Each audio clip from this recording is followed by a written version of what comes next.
They did it again, you guys. We're gonna go over some rad new updates in Scalar 2.4. Let's get it.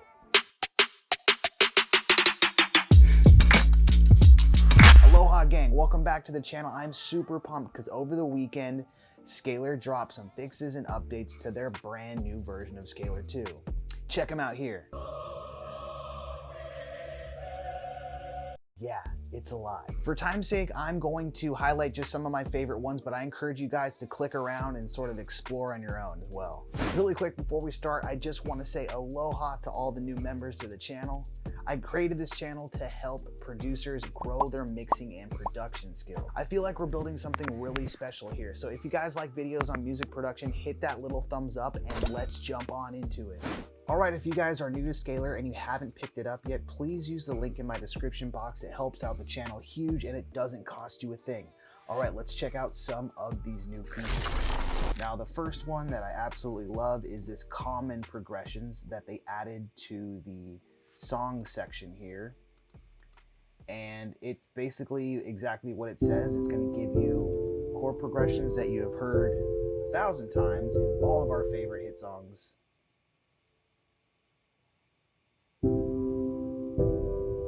So just go down the list here. That's like 100 hit pop songs right there, just that.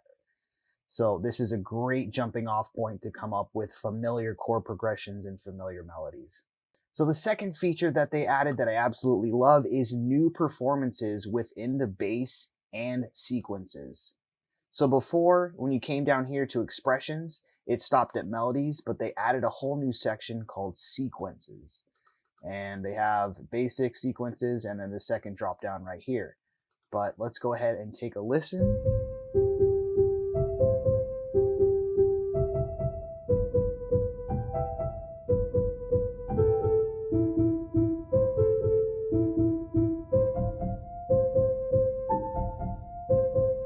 So just like they said, it's basic, but it's a great starting point to get your creative juices flowing. And again, they added some extra performances into the bass section.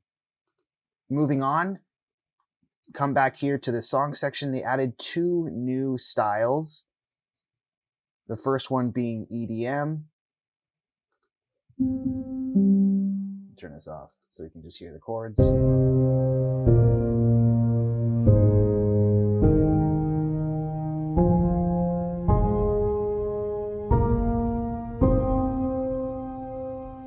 Super cool.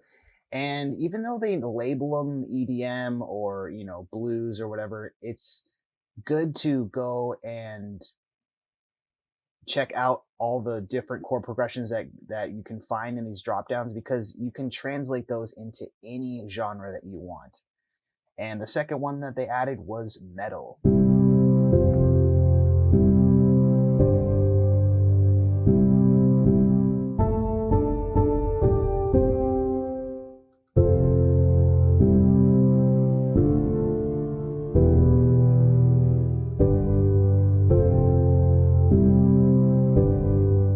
So as you can see right there, just using the plain piano, it doesn't necessarily sound like metal, but I bet you if you add some distorted guitar over the top, add some chugs, add some heavy drums, you come up with something really cool. Adding to the pile of new features, we get 2 new sounds under here, 2 new Pluck Sounds.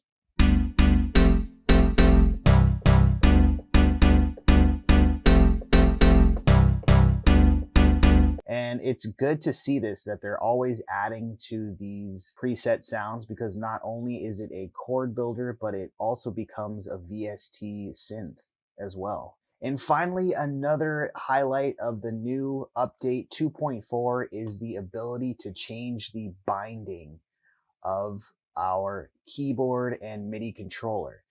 So before, we only had the option to bind our chords to the white keys, but now they give us even more versatility. And I'm going to switch this back to felt piano really quick, by giving us the ability to change the bind to not only white but all. So now it's the white keys and the black keys, or true scale. So it's actually going to bind to the actual notes that are in the scale. This is really cool if you're playing along and you want a more realistic feel. I'm gonna leave it on all white, but I just love that they keep adding to the versatility and the customization of how you play with Scalar. They just keep adding more and more features. I'm talking they are piling it on, and it's not gonna stop anytime soon. If you guys want to get started on learning everything Scalar, click on this playlist right here. I've taken all of my favorite features and broken it down so you can get started creating bangers right away. Come on in. The water is warm.